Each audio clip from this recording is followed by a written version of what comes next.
இது எல்லாத்துக்கும் காரணம் இந்த பெரிய மனுஷன் தானா? நீதி நேர்மை நியாயம்னு வெள்ளையும் சொல்லியமா திரியறதெல்லாம் இதுக்கு தானா? ஏயா நீங்க வீட்டுக்கு வரும்போது குத்துக்கல்லு மாதிரிதான் நின்னுகிட்டு இருந்த.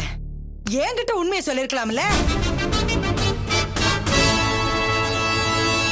ஏங்க சொல்லல? ஏங்க என்கிட்ட சொல்லல?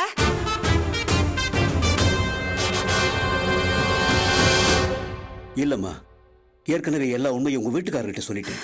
ஐயோ, நீங்க 1000 பேர்கிட்ட சொல்லிருக்கலாம். என்கிட்ட சொன்னீங்களா? உங்க எல்லாருக்கும் தெரியும் என் பொண்ணோட கல்யாணம் ஏன் விருப்பப்படிதான் நடக்குதுன்னு. அப்படி இருக்கும்போது என்கிட்ட ஒரு வார்த்தை சொல்லிருக்கணும்ல. நீங்க எல்லாரும் திட்டம் போட்டு என்னை என் பொண்ணு ஏமாத்திட்டீங்களே.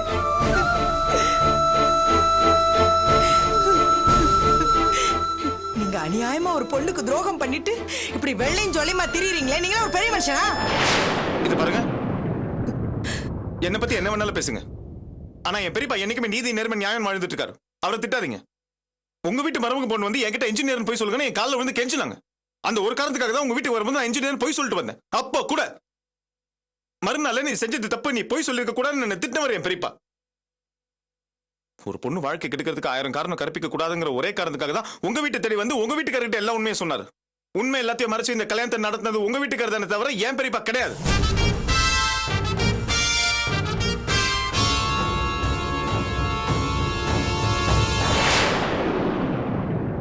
என் பெரியப்பா கிட்ட இருக்கிற நல்ல குணங்க என்கிட்டயும் இருக்கிறதுனாலதான் இந்த உண்மை உங்களுக்கு தெரியலனாலும் பரவாயில்ல, ஆனா காலம் பூரா என் கூட வாழ போற அர்ச்சனாக்கு இந்த உண்மை தெரியணுங்கிற ஒரே காரணத்துக்காக நான் மெக்கானிக் தாங்கிற விஷயத்தை அர்ச்சனா கிட்ட ஏற்கனவே சொல்லிட்டேன்.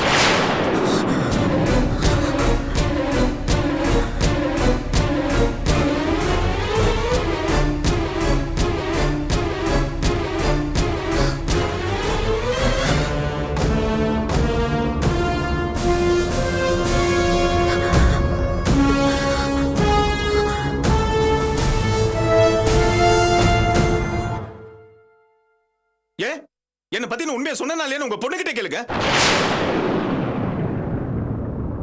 அர்ச்சனா, நான் மெக்கானிக் தாங்கிற உண்மையை உங்ககிட்ட சொன்னல, அதை சொல்லு. சொல்லு.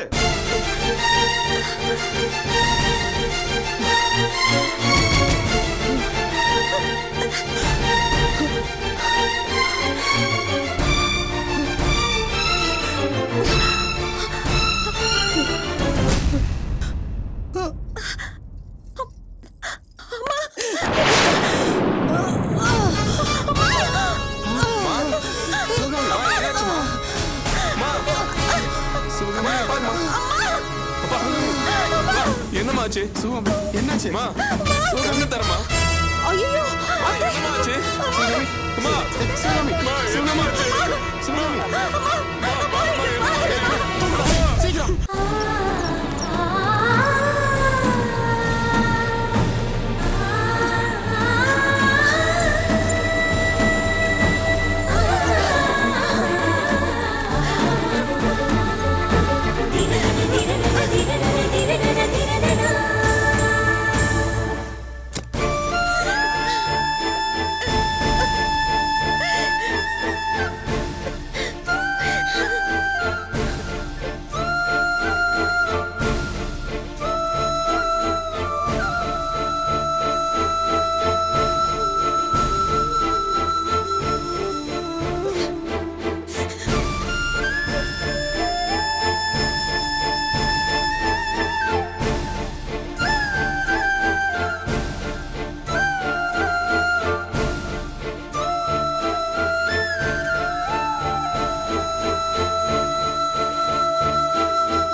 எதுக்கு எல்லாரும் இப்படி கூட்டமா நிக்கிறீங்க? வெளிய போங்க.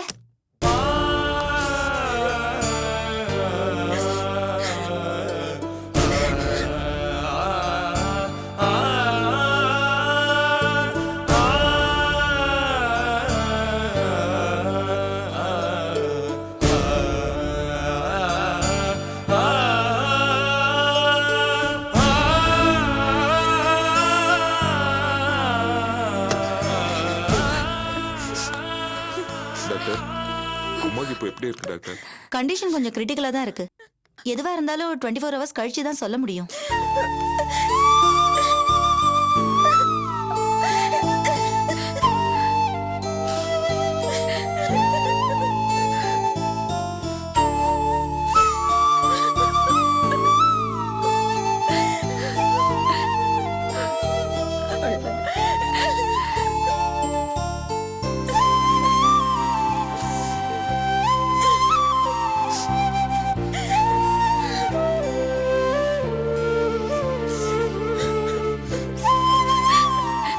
தைரியமா இருமா, உங்க அம்மாவுக்கு ஒண்ணு ஆகாது.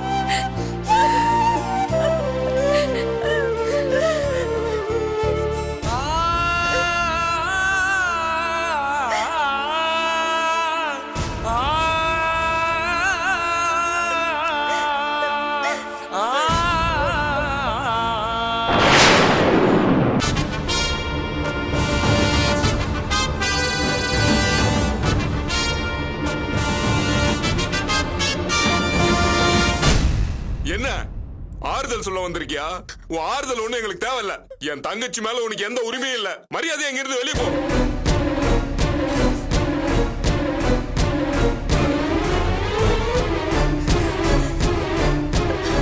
சொல்றேன்ல, இன்னும் எதுக்காக நின்று இருக்கீங்க? எல்லாரும் வெளியே போங்க. நாங்க ஏன் வெளியே போகணும்? என் பையன் உன் பொண்டாட்டிட்ட பேசுறான். உன் தங்கச்சியை தொட்டு தாலி கட்டினவன் அவன் என்ன வெளியே ரோட்ல போறவனா? மாப்பிள்ளைங்கிற மரியாதை கொஞ்சம் கூட இல்லாம என்னமோ பிச்சைக்காரன் விரட்டுற மாதிரி விரட்டுற. ஃப்ராட் தரம் பண்றவங்களுக்கு எல்லாம் என்ன மரியாதை வேண்டி இருக்கு? ஒழுங்கா இங்க இருந்து வெளியே போயிடுங்க, இல்ல நான் மனுஷனாவே இருக்க மாட்டேன் சொல்லிட்டேன். வினோத், கொஞ்சம் பொறுமையா இருப்பா. அத்த, நான் பொறுமையா தான் இருக்கேன். இல்ல இவங்க பண்ண காரியத்துக்கு போலீஸ்ல கம்ப்ளைண்ட் கொடுத்து எல்லாத்தையும் உள்ள தள்ளி இருப்பேன்.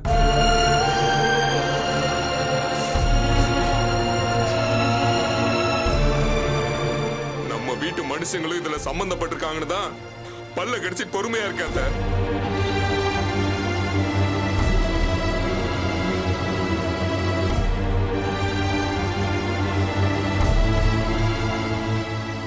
சம்பந்தி, நீங்க வாங்க வாங்க மாப்பிள்ள.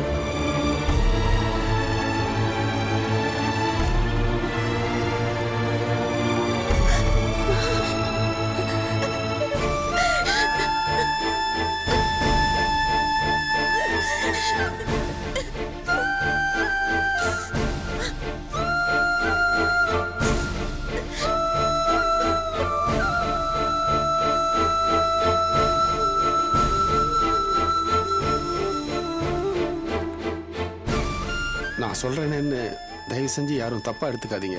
இது ஹாஸ்பிட்டல். இப்போ இங்க நீங்க என்ன பேசினாலும் அதை புரிஞ்சுக்கிற மனநிலையில யாரும் இல்லை. இது பேசுற இடமும் இல்லை.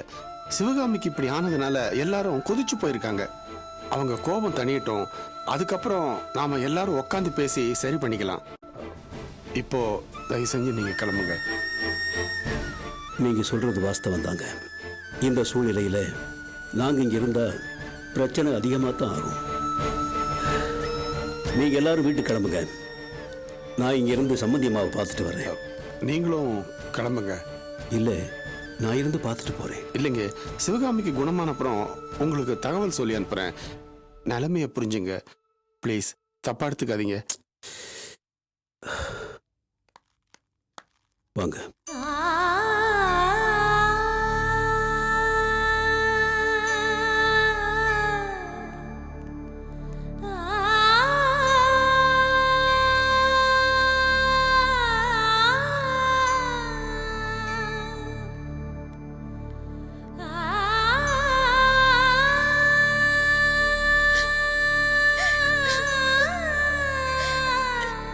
என்னப்பா வினோத், இப்படி பேசிட்ட? என்ன இருந்தாலும் அவரு நம்ம வீட்டு மாப்பிள்ளடா. பேசாதீங்கப்பா. அம்மா இந்த நிலைமையில இருக்கிறதுக்கு காரணமே நீங்க தானப்பா. இவதான் நம்ம குடும்பத்தை பழி வாங்குறதுக்காக இப்படி பண்ணானா? அவ கூட நீங்களும் சேர்ந்துட்டீங்களேப்பா. வினோத், நீ ஆத்திரப்படுற அளவுக்கு அப்படி ஒன்றும் பெரிய தப்பு நடந்தில்லப்பா. உன் தங்கச்சி வாழ்க்கை எப்படி நல்லா இருக்கணும்னு நீ யோசிச்சியோ, அதே மாதிரி பெத்த பொண்ணோட வாழ்க்கை நல்லா இருக்கணும்னு நான் யோசிச்சிருக்க மாட்டேன். மாப்பிள்ளை இன்ஜினியர் இல்லையே தவிர நல்ல மனுஷன், பண்பால சிறந்த உழைப்பாளி. நம்ம அர்ச்சனாவுக்கு இந்த கல்யாணமும் தட்டி போயிடக்கூடாதுங்கிற ஒரே காரணத்துக்காக தான்ப்பா ஜெயந்தி கூட சேர்ந்து நானும் இந்த உண்மையை மறைச்சேன். ஏன்பா, நம்ம அர்ச்சனா கல்யாண விஷயத்துல ஜெயந்தி ஏதோ தப்பு பண்ணிட்டாங்கிற காரணத்துக்காக அவளை நீ தப்பாவே பார்த்துக்கிட்டு இருக்கியே. ஏன் வினோத், தப்பு பண்ணவங்க திருந்தவே மாட்டாங்களா? அவ செஞ்ச நல்ல காரியம் கூட உனக்கு தப்பாவே தெரியுது. அவ கூட நான் இருந்ததுனால என்னையும் நீ தப்பாவே புரிஞ்சுக்கிட்டு இருக்கல்ல?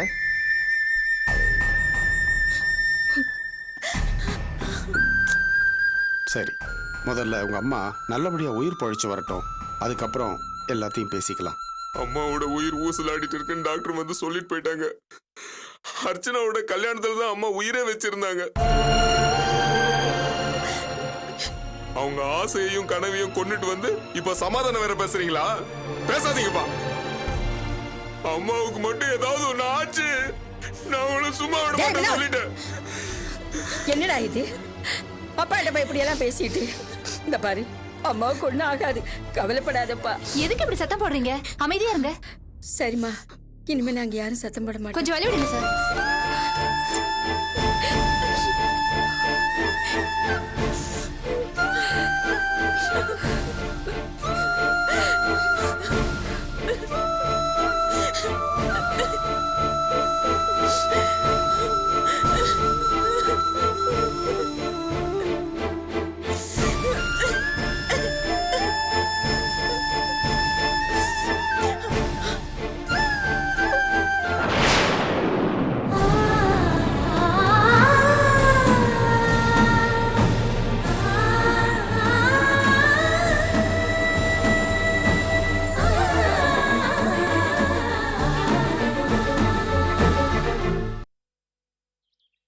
ஆரம்பத்துல இருந்து சொல்லிட்டு இருந்தேன், எனக்கு இப்படி போய் சொல்லி ஒரு கல்யாணம் வேண்டான்னு.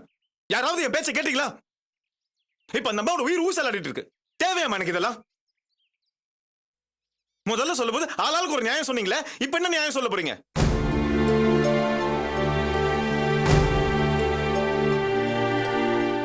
ஆஸ்பத்திரியில உயிருக்கு போராடிட்டு இருக்கிற அந்த அம்மாவை பார்க்கலான்னு போனா கழுத்து பிடிச்சி வெளில தள்ளுறாங்க. இதுக்கெல்லாம் என்ன காரணம்? நான் சொன்ன பொய் தானே. இன்னைக்கு அந்த அம்மா உயிருக்கு ஊசலாடிட்டு இருக்காங்க. நாளைக்கு அவங்களுக்கு ஏதாச்சும் ஆச்சுன்னா யார் அதுக்கு பொறுப்பு? இப்படி எல்லாம் நடக்கும்னு யாருக்குப்பா தெரியும்? எல்லாரும் நல்லது நடக்கணும் தான் இப்படி ஒரு பொய்யை சொல்லி கல்யாணத்துக்கு ஏற்பாடு பண்ணும். ஆனா அந்த அம்மா தான் பொண்ணு கல்யாணத்தில் இவ்வளவு பிடிவாதமா இருப்பாங்கன்னு நான் எதிர்பார்க்கிறேன். இப்பதான் தெரியுது நாம எவ்வளவு பெரிய தப்பு பண்ணிட்டோம்னு. அந்த அம்மா ஏதோ முட்டாள்தனமா இன்ஜினியர் மாப்பிள்ள வேணும்னு கனவு கண்டுகிட்டு இருந்தா அதுக்கு நாமளா பொறுப்பு? அவங்க பொண்ணுக்கு நம்ம பையன் எந்த விதத்துல குறைஞ்சு போயிட்டான்? இன்ஜினியர் மாப்பிள்ள தான் வேணுங்கிறதுக்கு அந்த பொண்ணு என்ன டாக்டரா, வக்கீலா, இல்ல பெரிய ஆபீசரா? வீட்டுல அடிப்படையில இருக்கிறவ தானே. இன்னும் சொல்ல போனா அந்த பொண்ணுக்கு நம்ம பையன் கிடைச்சதே பெரிய விஷயம். அதை புரிஞ்சுக்காம அந்த அம்மா டக்குன்னு நெஞ்ச பிடிச்சிட்டு விழுந்துட்டா அதுக்கு நாம என்ன பண்ண முடியும்? என்னமா ஆச்சு உங்களுக்கு? இப்படி மனசாட்சி இல்லாம பேசுறீங்க? இத பாருங்கம்மா, நம்ம பக்கம் 1000 நியாயம் இருக்கலாம். ஆனா நம்ம சொன்ன ஒரு பொய்னாலதான் அந்த அம்மாவோட உயிருக்கு ஆபத்தாயிருச்சு. நேற்று ராத்திரி உண்மையை சொல்லலாம், நீ எவ்வளவோ துடிச்சேன். நீங்க தான் வேணாம் தடுத்துட்டீங்க. அப்படி நேற்று ராத்திரி நான் உண்மையை சொல்லியிருந்தேன்னா அந்த அம்மா உயிருக்கு ஆபத்தே வந்திருக்காது. நீ சொல்றது வாஸ்தவம் தான் செல்வம்.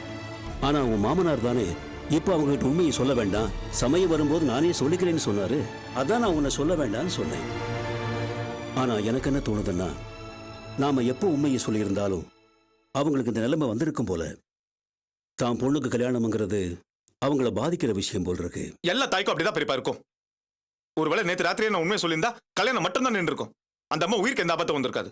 ஏன்னா தாலி கட்டுறதுக்கு முன்னாடி ஒரு உண்மை சொல்றதுக்கும் தாலி கட்டினதுக்கு அப்புறம் ஒரு உண்மை சொல்றதுக்கும் நிறைய வித்தியாசம் இருக்கு.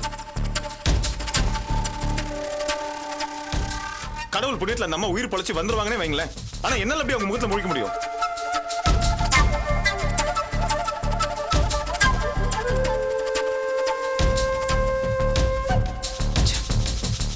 இது வரைக்கும் நான் யாருக்கும் எந்த கெடுதலும் செஞ்சதில்லை. முதல் தடவை ஒரு பொய் சொல்ல ஒத்துக்கிட்டேன். அது ஒரு உயிருக்கே ஆபத்தா முடிஞ்சு போச்சு.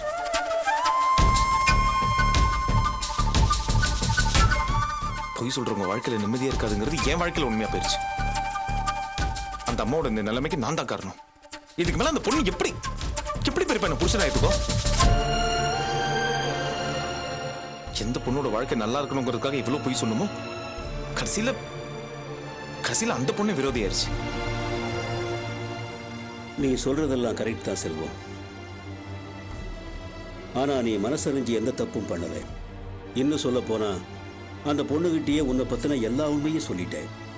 அதனால அந்த பொண்ணு மனசுல கண்டிப்பா உன் மேல வெறுப்பு இருக்காது. பழிபாவம் நமக்கு வந்து சேர்ந்துருமோன்னு நீ பயப்பட வேண்டாம். அந்த அம்மா பொழிச்சு நல்லபடியா வீடு வந்து சேரட்டும். அதுக்கப்புறம் நம்ம எல்லா விஷயத்தையும் பேசி சரி பண்ணிக்கலாம். இப்ப நாம செய்ய வேண்டியதெல்லாம் அந்த அம்மா நல்லபடியா பொழைச்சு வரணும்னு கடவுளை வேண்டிக்கிறதாம். தைரியமா இரு.